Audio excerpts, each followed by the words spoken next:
Hi, I'm John. I've been taking photos now in the Coombabah Conservation Park for now 4 years.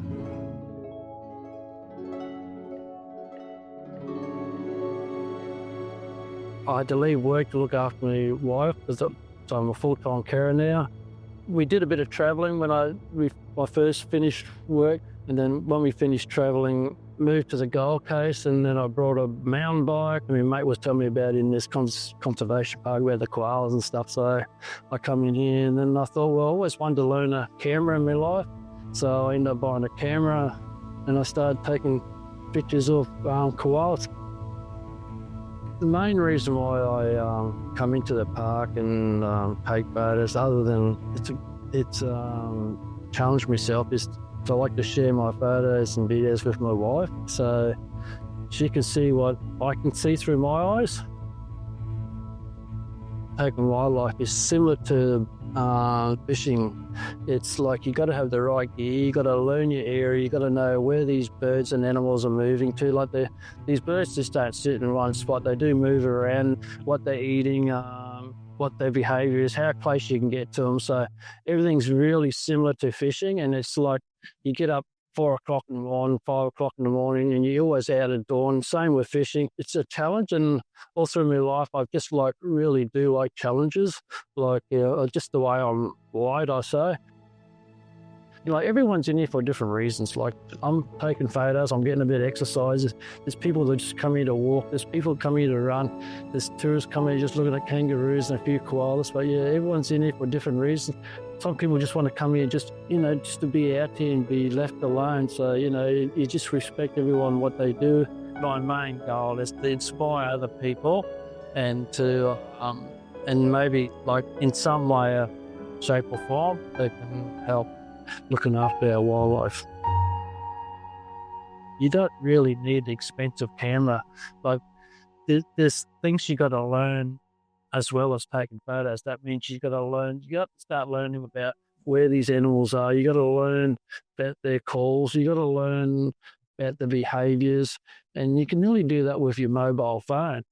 But obviously, you're not going to get close enough to them. So, my first camera was a Nikon P950. It might be the highest quality, but you can zoom into something of distance and get a good shot still. So with that P950, I took 300,000 photos in the first 3 years. I put it on manual, and I pretty much manual focus a lot of my photos.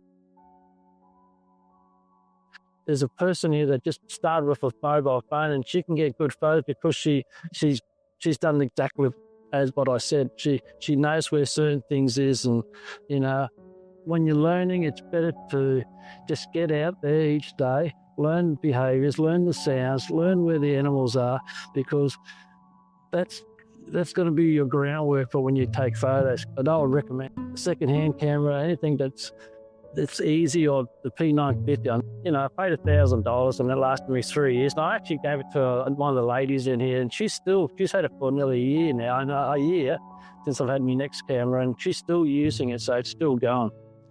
I've been happy to be involved with the wildcare people that look after this park. You just give them a phone call, and then they'll come in and they'll assess the situation. If the animal needs treatment, they'll take it down to Coombabah Hospital where it gets looked after. Then they'll bring the animal back into this area.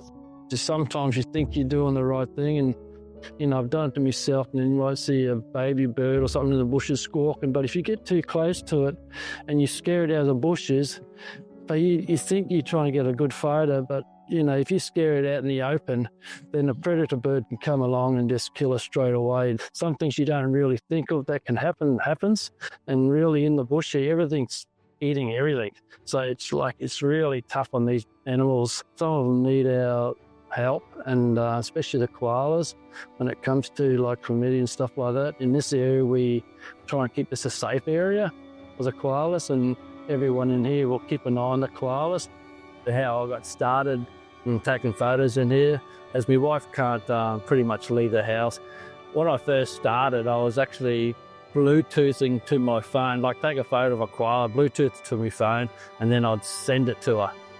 So I end up forgetting about that, and then I just end up, when I got home, I'd edit them and stuff and then show it. I try and get her involved in the process have a look at maybe 5 or 6 different photos, and she would pick out which one I should put on Instagram. Over the years, I've found out it's not just my wife. There's other people who maybe in similar situations as my wife, that they might be able to get in here, and they always message me. And they're really grateful for, you know, some of my videos and photos, and it, you know, just helps them through the day. And if I can do that, well, I'm just going to keep doing it, and anyone can go on my Instagram page and see what I've done for the day, and if it gives them a smile or whatever, I'm happy.